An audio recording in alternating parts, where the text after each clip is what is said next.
क्या आपने कभी महसूस किया है कि आप कुछ बड़ा करना चाहते हैं? एक सपना, एक गोल, एक मिशन, लेकिन हर बार कोई अदृश्य ताकत आपको रोक देती है। आप प्लान बनाते हैं, मोटिवेट होते हैं, लेकिन जैसे ही एक्शन लेने की बारी आती है, आलस, डर, बहाने और शंका आपके कदम रोक देती है। क्यों? क्यों हम जानते हुए भी आगे नहीं बढ़ पाते?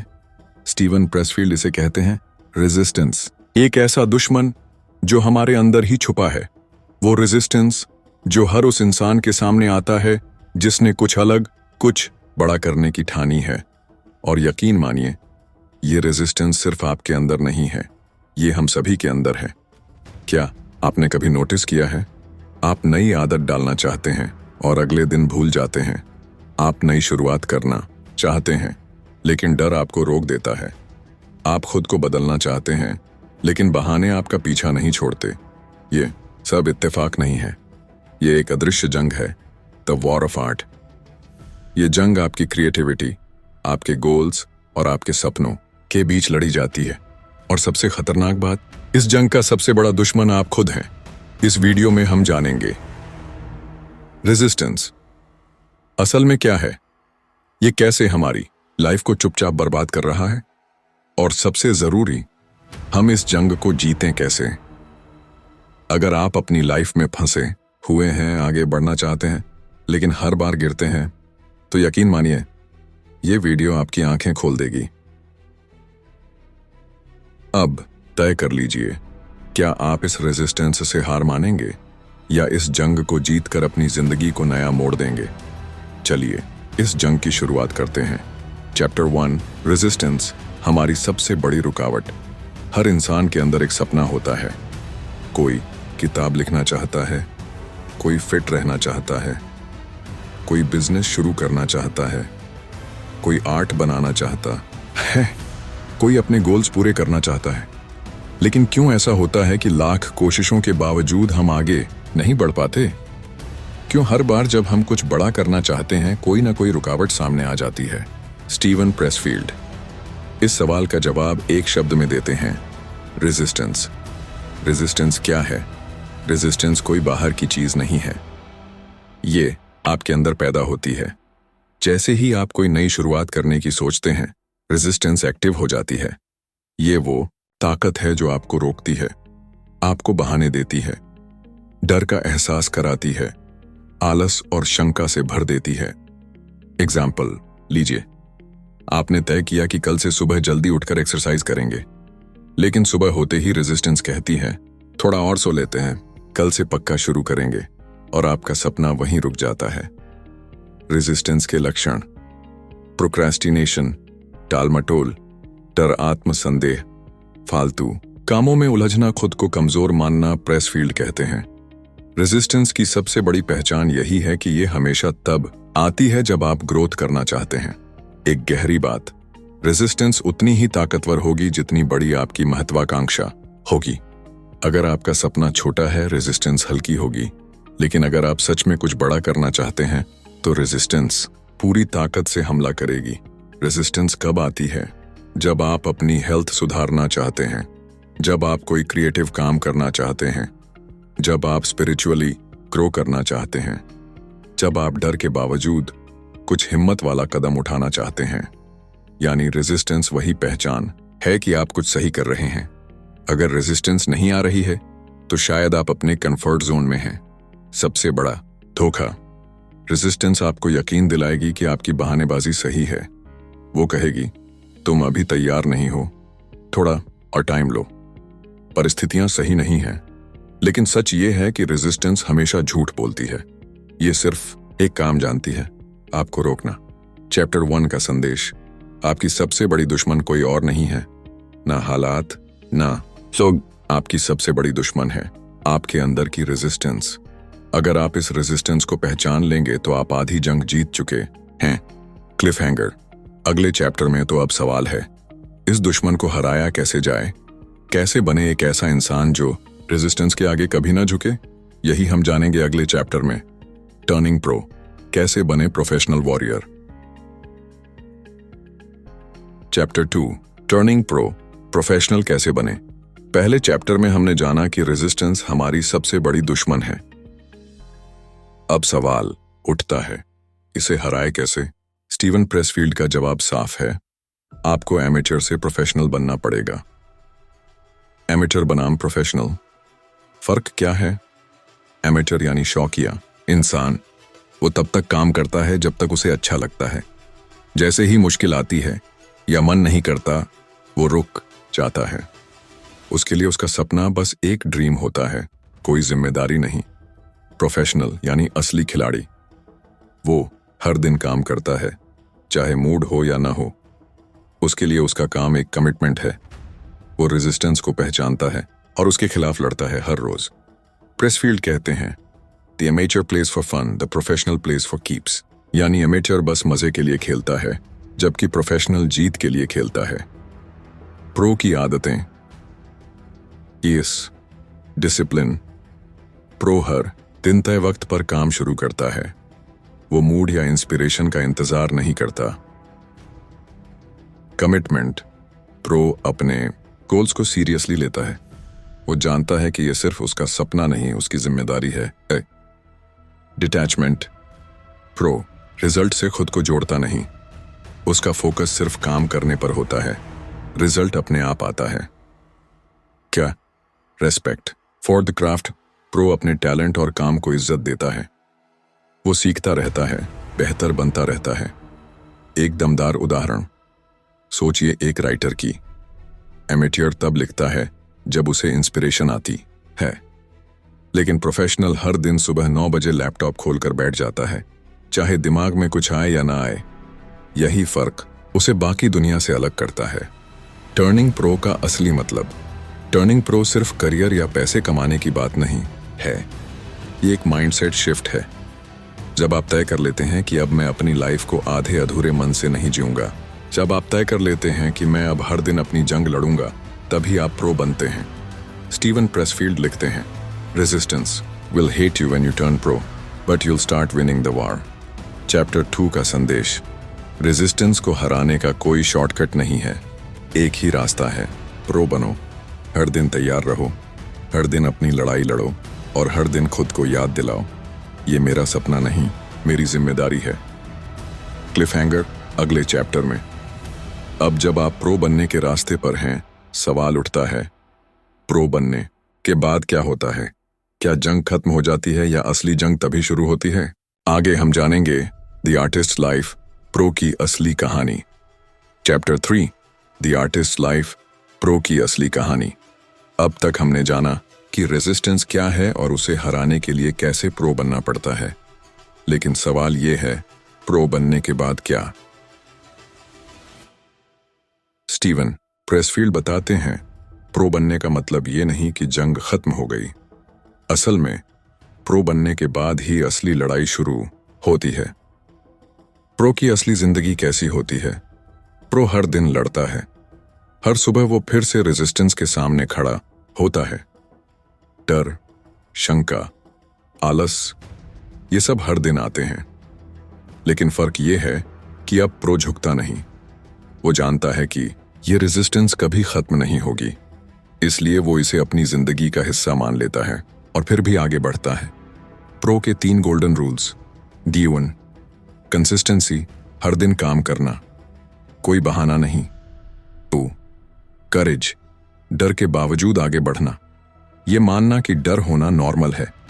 2, फोकस, ध्यान सिर्फ अपने काम पर रखना, ना कि बाहरी दुनिया की राय पर। एक दमदार बात, प्रो बनने का मतलब ये नहीं कि आप परफेक्ट हो गए, मतलब ये है कि आप हार मानने वालों में नहीं हैं। स्टीवन प्रेसफील्ड कहते हैं, the battle is never over, the war is daily, but every day you show up, you win. Emotional call to action. अब मैं आपसे एक दिल से रिक्वेस्ट करना चाहता हूं, अगर आप भी इस जंग में हैं, अगर आपने भी कभी खुद को रोकते हुए पाया है, अगर आप भी रेजिस्टेंस से लड़ रहे हैं, तो आप अकेले नहीं हैं। हम सब इस जंग का हिस्सा हैं। अगर इस वीडियो ने आपके दिल को छुआ है, अगर आपको लगा कि ये बातें सच में आपकी जिंदगी बदल सकती हैं, तो प्लीज इस वीडियो को एक लाइक जरूर दीजिए। कमेंट में बताइए कि आपकी सबसे बड़ी लड़ाई क्या है और इस वीडियो को शेयर करिए ताकि कोई और भी जो आज अपनी जंग लड़ रहा है उसे भी ये ताकत मिले, क्योंकि याद रखिए हम सब इस जंग में साथ हैं और हर दिन जब भी हम हार नहीं मानते हम जीतते हैं। अंतिम लाइन, तो चलिए आज से हम सब मिलकर प्रो की तरह जिएं। हर दिन हर पल अपने सपनों के लिए अपनी जिम्मेदारी निभाएं। मिलते हैं अगले चैप्टर में और तब तक जीतते रहिए। Chapter 4, inspiration and higher forces. असली ताकत कहां से आती है? हमने अब तक देखा कि रेजिस्टेंस क्या है, उसे हराने के लिए कैसे प्रो बनना पड़ता है और प्रो बनने के बाद कैसे हर दिन लड़ना होता है। लेकिन स्टीवन प्रेसफील्ड यहां एक और गहरा सच बताते हैं, याओ हम सिर्फ अपने दम पर काम नहीं करते, हमारे साथ एक हायर पावर भी होती है, एक ऐसी ताकत जो हमें गाइड करती है, इंस्पायर करती है। इंस्पिरेशन क्या है? प्रेसफील्ड कहते हैं कि जब हम सच्चे दिल से अपना काम करते हैं, जब हम रेजिस्टेंस के खिलाफ खड़े होते हैं, तब कुछ जादुई होता है। ऐसा लगता है जैसे कोई हायर पावर, आप इसे यूनिवर्स कहिए, गॉड कहिए या म्यूज कहिए, हमें रास्ता दिखा रही है। वो लिखते हैं, When we sit down and do our work, we become like a magnet for inspiration। मतलब जब आप कंसिस्टेंसी से काम करते हैं तो इंस्पिरेशन खुद ब खुद आने लगती है। हायर रेल्म की ताकत। प्रेसफील्ड ग्रीक माइथोलॉजी की बात करते हैं। वो कहते हैं कि पुराने जमाने में लोग मानते थे कि हर आर्टिस्ट के साथ एक म्यूज, एक देवता होती है जो उन्हें गाइड करती है। आज भी ये सच है। जब हम सच्चे दिल से काम करते हैं तो ऐसी ताकतें एक्टिव हो जाती हैं जो हमें आगे बढ़ाती हैं। हमारे अंदर से ऐसी चीजें निकलती हैं जो हमने कभी सोची भी नहीं थीं। एक गहरी बात, हमारी जिम्मेदारी सिर्फ एक है, हर दिन अपनी ड्यूटी निभाना, बाकी काम उस हायर फोर्स का है।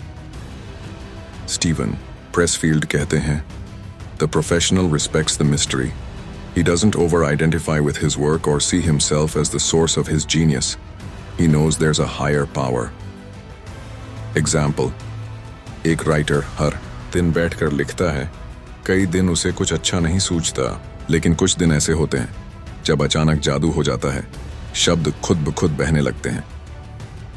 यही है हायर रेल्म की ताकत। चैप्टर 4 का संदेश। इस जंग में आप अकेले नहीं हैं। जब आप सच्चे दिल से मेहनत करते हैं तो पूरी कायनात आपकी मदद के लिए आती है। आपकी ड्यूटी है हर दिन रेजिस्टेंस को हराना और यूनिवर्स की ड्यूटी है आपको इंस्पिरेशन देना। क्लिफहैंगर अगले चैप्टर में। अब सवाल है, जब ये सब कुछ हमारे साथ है तो हम कैसे अपनी ट्रू कॉलिंग को पहचानें? कैसे तय करें कि हमें किस रास्ते पर चलना है? यही हम जानेंगे अगले चैप्टर में। Finding your true calling. अपने असली मिशन को कैसे पहचानें? Chapter 5, finding your true calling. अपने असली मिशन को कैसे पहचानें? अब तक आपने जाना रेजिस्टेंस क्या है, प्रो कैसे बनते हैं और हायर रेल्म की ताकत कैसे काम करती है। लेकिन सबसे बड़ा सवाल अभी भी है, हमें करना क्या है? स्टीवन प्रेसफील्ड कहते हैं, हर इंसान के अंदर एक ट्रू कॉलिंग छुपी होती है, एक ऐसा काम जिसे करने के लिए वो इस दुनिया में आया है। लेकिन दिक्कत ये है कि ज्यादातर लोग अपनी असली कॉलिंग को पहचान ही नहीं पाते। ट्रू कॉलिंग पहचानने के संकेत। डर। जिस चीज से आप सबसे ज्यादा डरते हैं वही आपकी असली कॉलिंग हो सकती है। एग्जाम्पल, अगर आप पब्लिक स्पीकिंग से डरते हैं लेकिन दिल में महसूस करते हैं कि यही करना चाहिए, तो यही आपकी राह है। पैशन, वो काम जो आप बिना थके घंटों कर सकते हैं, जिसमें टाइम का होश ही नहीं रहता, वही आपका कॉलिंग है। 3, जलन। प्रेसफील्ड कहते हैं कि अगर आप दूसरों को देखकर जलते हैं कि काश मैं भी ऐसा कर पाता, तो ध्यान दीजिए, वो काम आपकी कॉलिंग हो सकता है। ट्रू कॉलिंग क्यों जरूरी है? जब आप अपनी कॉलिंग को फॉलो करते हैं, आपकी लाइफ में एक गहरा मतलब आता है। आप रेजिस्टेंस को हराने में ज्यादा ताकतवर हो जाते हैं और सबसे बड़ी बात, आपकी जिंदगी में शांति आती है। एक गहरी बात, ट्रू कॉलिंग कोई ऐसा रास्ता नहीं जो हमेशा आसान हो। असल में वो रास्ता रेजिस्टेंस से भरा होता है, लेकिन वहीं आपकी असली ग्रोथ होती है। स्टीवन प्रेसफील्ड कहते हैं, Our job in this life is not to shape ourselves into someone we think we should be, but to find out who we already are and become it. Example: मान लीजिए किसी का सपना है musician बनना, लेकिन फैमिली और society कहती है कि डॉक्टर बनो। वो डॉक्टर तो बन जाता है, लेकिन अंदर से खाली महसूस करता है। वहीं अगर वो म्यूजिक को फॉलो करता तो रेजिस्टेंस भले आती, लेकिन सेटिस्फैक्शन मिलती। चैप्टर 5 का संदेश। अपनी जिंदगी का सबसे बड़ा सवाल खुद से पूछिए, अगर मुझे कोई नहीं रोके तो मैं क्या करना चाहूंगा? आपका दिल जिस चीज की तरफ इशारा कर रहा है वही आपकी ट्रू कॉलिंग है। Emotional close plus call to action. दोस्तों, ये चैप्टर सिर्फ सुनने के लिए नहीं है, इसे फील करिए। आपकी लाइफ में भी एक असली मिशन छुपा है। आज थोड़ा वक्त निकालकर खुद से ईमानदारी से पूछिए, मेरा असली सपना क्या है, और कमेंट में लिखिए ताकि आप खुद से कमिटमेंट कर सकें। अगर ये वीडियो आपके दिल को छू रहा है और आप चाहते हैं कि और लोग भी अपनी ट्रू कॉलिंग को पहचानें, तो प्लीज लाइक करें, शेयर करें और अपने दोस्तों तक पहुंचाएं, क्योंकि हमारी एक छोटी कोशिश किसी की जिंदगी बदल सकती है।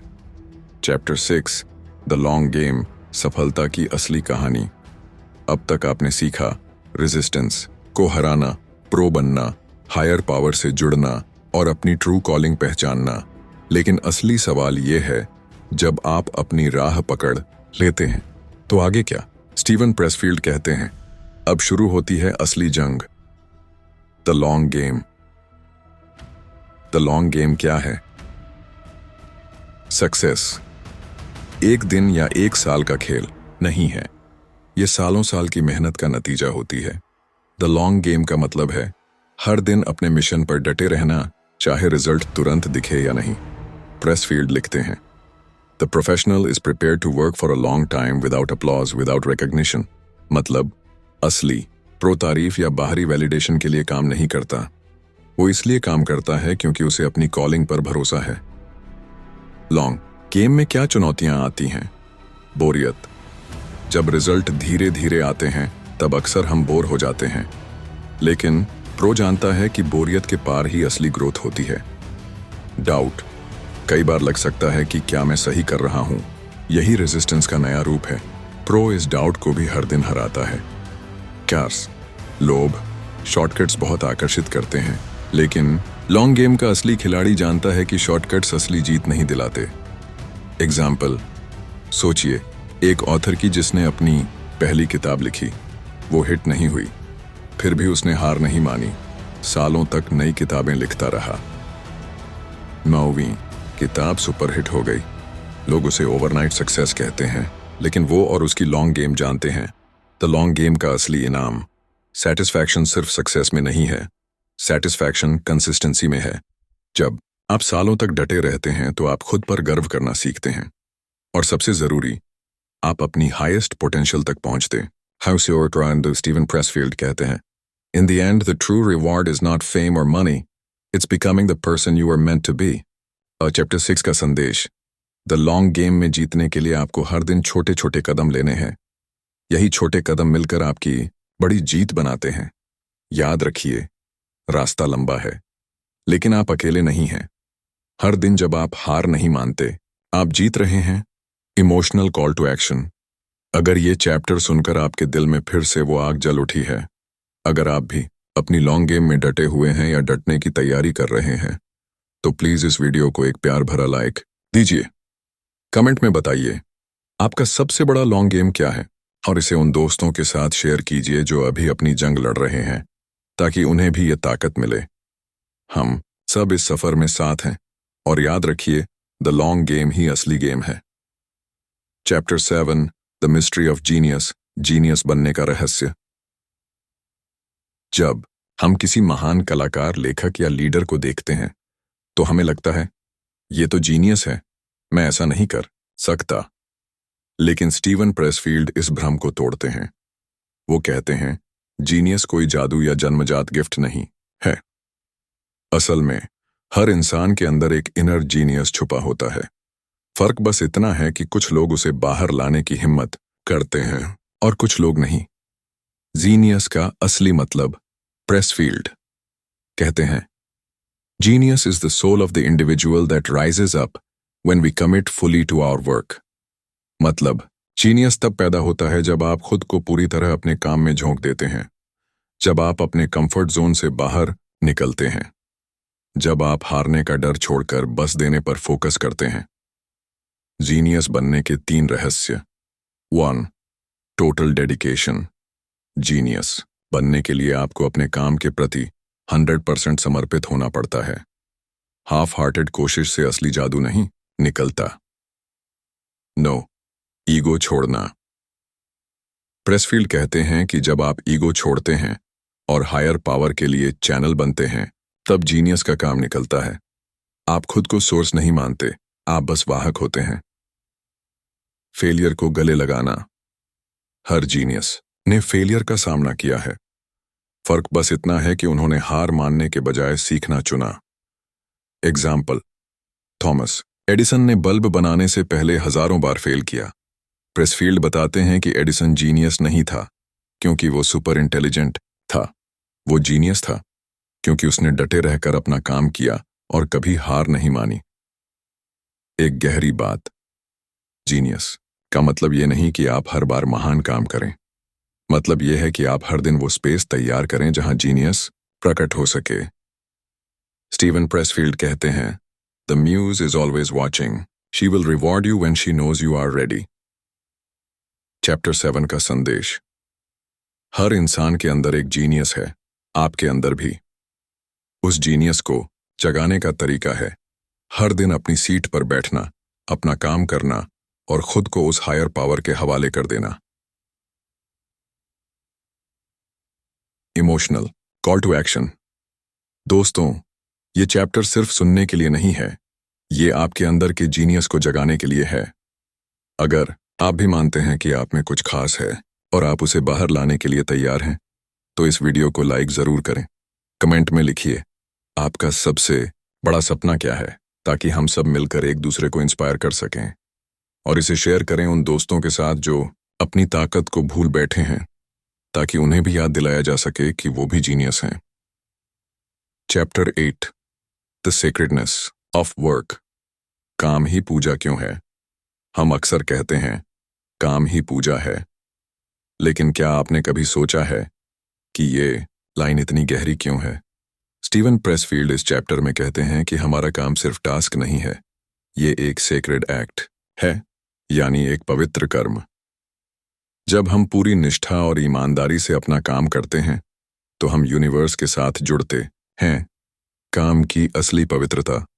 प्रेसफील्ड लिखते हैं, the act of work done with commitment and love becomes a form of prayer. मतलब जब आप अपना काम दिल से करते हैं तो वो एक प्रार्थना बन जाता है। चाहे आप एक आर्टिस्ट हों, बिजनेस करते हों या कोई भी छोटा बड़ा काम, अगर उसमें ईमानदारी और समर्पण है तो वो सेक्रेड है। काम को पूजा मानने के 3 पहलू। अबंग सेवा भाव। जब हम काम करते हैं तो असल में हम दुनिया की सेवा कर रहे होते हैं। हमारा टैलेंट, हमारी मेहनत, ये सब समाज को बेहतर बनाने में योगदान देते हैं। आत्मा का विस्तार। काम सिर्फ बाहर की चीज नहीं बनाता, वो हमें अंदर से भी बड़ा करता है। हर दिन जब हम रेजिस्टेंस को हराते हैं तो हमारी आत्मा और मजबूत होती है। दिव्यता का अनुभव। कई बार काम करते वक्त हमें फ्लो का अनुभव होता है, वो पल जब टाइम रुक जाता है और हम पूरी तरह खो जाते हैं। वही पल हमें डिविनिटी से जोड़ते हैं। एग्जाम्पल, एक मूर्तिकार जब पत्थर को काटता है तो बाहर से वो बस एक फिजिकल काम लगता है, लेकिन अंदर से वो अपने दिल, अपनी आत्मा को उस मूर्ति में उतार रहा होता है। वही काम पूजा बन जाता है। एक गहरी बात। स्टीवन प्रेसफील्ड कहते हैं कि काम करना हमारी सबसे बड़ी रिस्पॉन्सिबिलिटी है, क्योंकि यूनिवर्स ने हमें टैलेंट दिया है और उसे इस्तेमाल करना हमारा धर्म है। वो लिखते हैं, We are all meant to be creators. When we work, we honor the gift we've been given. तरसे चैप्टर 8 का संदेश। दोस्तों, अपने काम को छोटा मत समझिए। हर ईमानदारी से किया गया काम चाहे वो किसी किताब को लिखना हो या किसी दुकान में सेवा देना, सेक्रेड है। हर दिन जब आप अपना बेस्ट देते हैं, आप इस ब्रह्मांड को और बेहतर बना रहे होते हैं। Emotional call to action. अगर इस चैप्टर ने आपके दिल को छू लिया है, अगर आप भी मानते हैं कि काम ही पूजा है और आप अपने काम में पूरी ईमानदारी रखना चाहते हैं, तो प्लीज इस वीडियो को लाइक करें। कमेंट में बताइए आप किस काम को अपनी पूजा मानते हैं, और इस वीडियो को उन दोस्तों के साथ शेयर करें जो अपने मिशन में जुटे हुए हैं, ताकि उन्हें भी ये याद दिलाया जा सके कि उनका काम पवित्र है।